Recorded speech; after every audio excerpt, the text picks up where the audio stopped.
Hey, Amy, you forgot to mention that that wonderful sculpture out there is Oh, God, right. you, my son Ruben made that sculpture that's hanging there. And,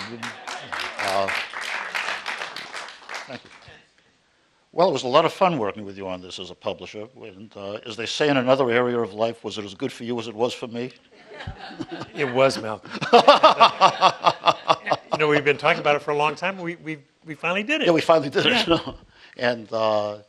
And you seem to have done it with such joy. I mean, that in such humor and such playfulness. Usually, when it comes to environmental literature, when it comes to the problems of the world, there's a grimness to it often. But yours is just so. It sounds like you really had fun doing it.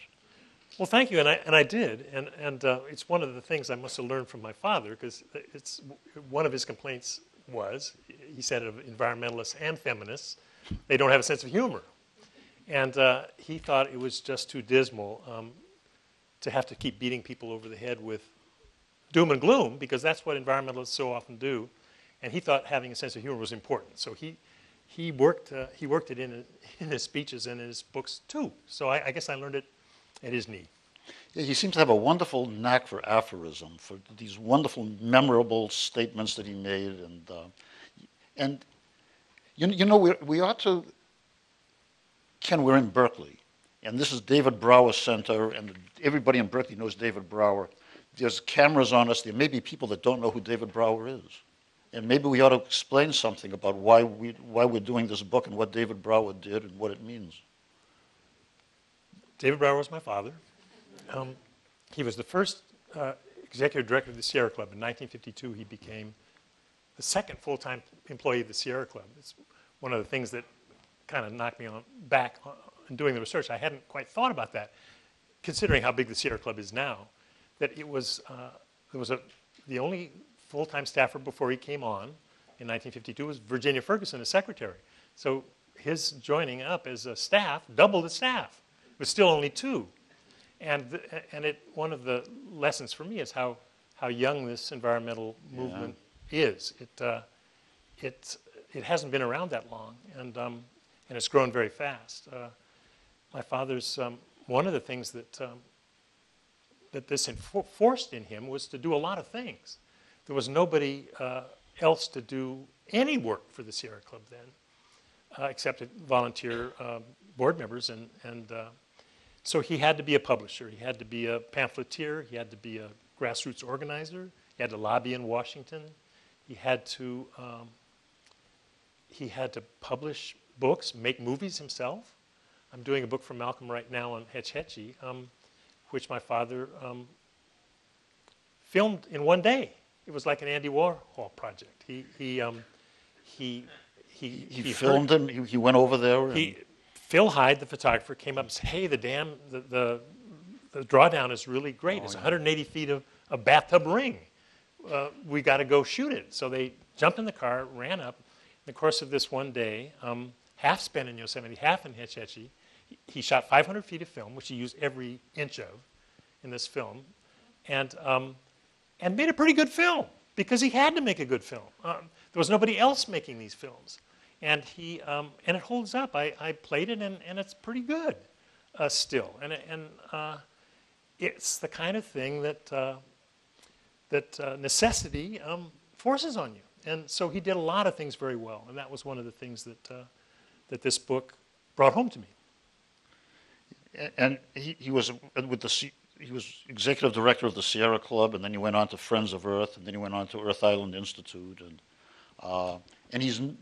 people talk about him in terms of the institutes, but you talk about him in terms of the personal effects that he's had on people more than the institutional effects. It was the power of getting into this guy's personality. It was just. When you were with him, you always felt that you had to do something. There was a sense of urgency to it, and that you had the power to do it.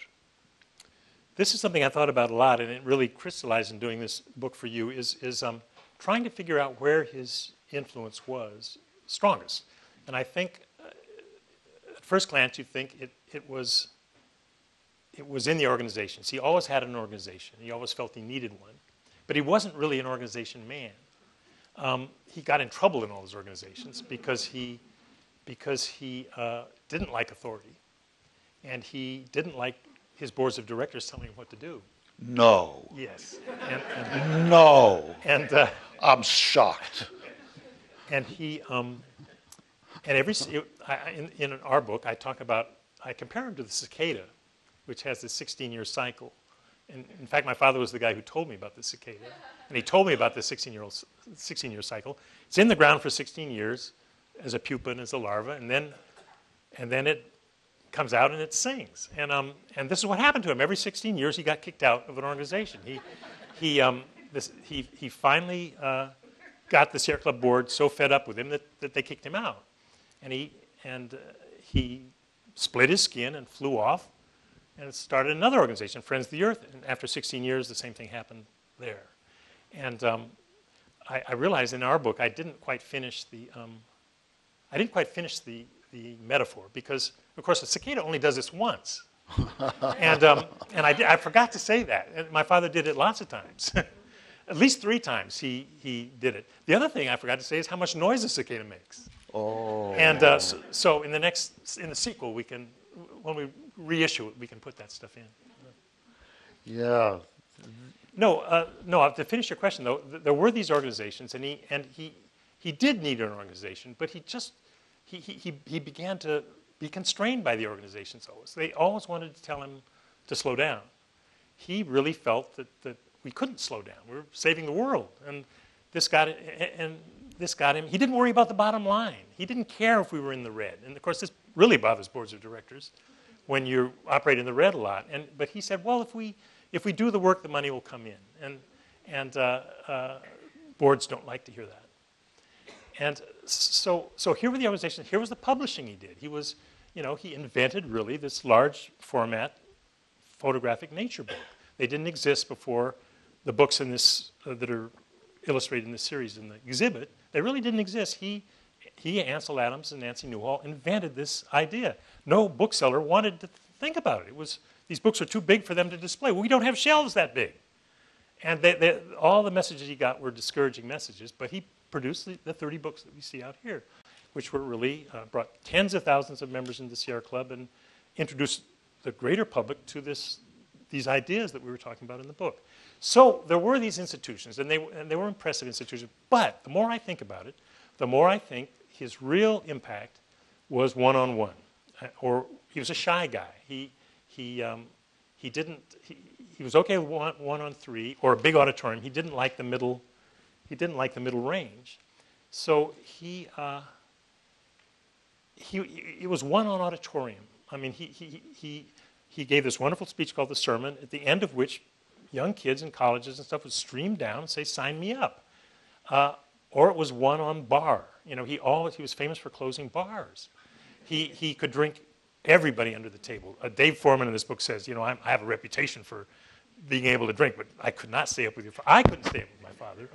When I was in my 20s, I remember a 6 martini night in New York when we were working on books, and 6 martinis was nothing to him, but it was obliterating to me. This is a man of heroic proportions. This is not your ordinary mortal. So his thing was to talk to the auditorium students and then close the bar with those same students that night and listen to them.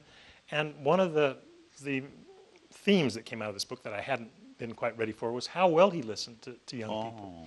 And Dave Phillips in this building was one of the people who said, do you know how empowering that is? Dave Phillips is one of the guys who came down from the back of the auditorium and said, "Sign me up." And he's now running Earth Island Institute upstairs, and he's a great conservationist. But he said, do you know how empowering that is to have somebody of that eminence listen to you and want to hear your ideas at 2 in the morning, over beers in the bar. And in Philip's case, my father said to him, well, what do you do? He says, well, I did my it wasn't I guess a dissertation on Ebert's ground squirrel, big-eared squirrel, and I've done some work with whales, and I've been in the Caribbean for a month. And my father said, we need that. That's just what we've got to have. Ebert's ground squirrel. We need this kind of biological insight you have, and you've got to work for us. And this is the kind of thing he did with everybody. Well, I love when Dave tells that story in your book. So he